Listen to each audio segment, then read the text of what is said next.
മറ്റ് വൃദ്ധസദനങ്ങളെക്കാൾ കുറച്ച് വ്യത്യസ്തമായ രീതിയാണ് ഞങ്ങൾ ഇവിടെ ഫോളോ ചെയ്യുന്നത്. ഈ വ്യത്യസ്തമായ രീതി എന്ന് പറഞ്ഞാൽ കുറച്ച് സ്ട്രിക്റ്റ് ആണ്.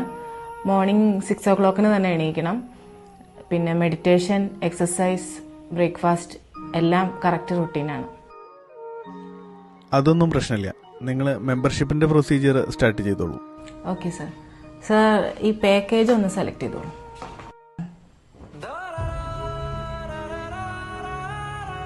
മാഡം ഇതിൽ നോൺ AC മതി, നോൺ വെജ്. ആ സെക്കൻഡ് പാക്കേജ് എടുത്തോളൂ. Okay sir. ഡാഡി റൂമിലേക്ക് പൊക്കോളൂ, ഞാൻ ഈ പ്രൊസീജിയർ തീർത്തിട്ട് വരാം.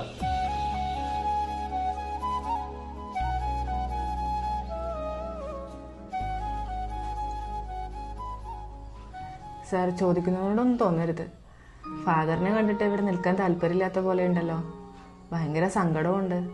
പാവം. പാവം നിങ്ങൾക്കാളുടെ കയ്യിലിരിപ്പ് അറിയാത്തോണ്ടാ. വടിയുമ്പോ തുണി ചുറ്റിയ വെറുതെ ഇല്ല, അതാണ് കയ്യിലിരിപ്പ്.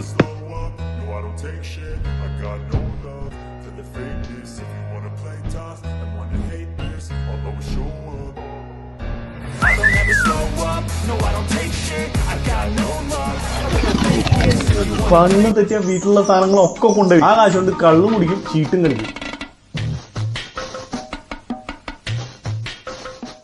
എന്തിന് ഈ പഞ്ചായത്തിൽ ഒരു പെണ്ണിന് പോലും സമാധാനമായിട്ട് കുളിക്കാൻ സമ്മതിക്കില്ല.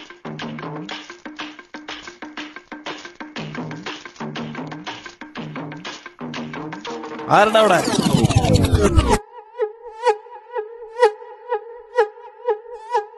സമാധാനമായിട്ട് ജീവിക്കണ വീട്ടില് ഊമക്കത്ത് എഴുതി അവർ തമ്മിൽ തല്ലുപിടിക്കുക, ഇതൊക്കെയാണ് പരിപാടി. ഇതൊക്കെ പോരാഞ്ഞ് 10ാം ക്ലാസ്സുകാരുടെ റീജോയിനിങ്ങിന് കൂടെ പഠിച്ച ഒരു പെണ്ണിന്റെ കൂടെ ഓടിപ്പോയി നാട്ടുകാർ പിടിച്ചോണ്ട് വന്നു.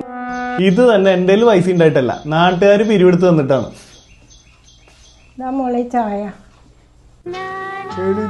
ചായ നീ ഇവിടെ ഇല്ലായിരുന്നോ?